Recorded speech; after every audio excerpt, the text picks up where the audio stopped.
Hari ini kita belajar etika batuk dan bersin.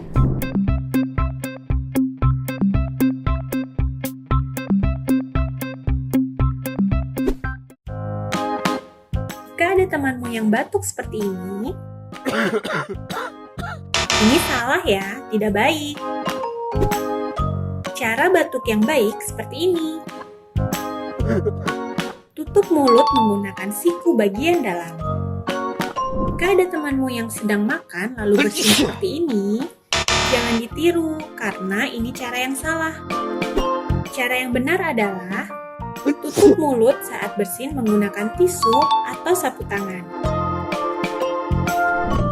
Jika ada temanmu yang bersin dan batuk seperti ini di hadapanmu, ini bisa menularkan banyak virus. Cara yang benar adalah dengan menggunakan masker. Yuk mulai hari ini kita belajar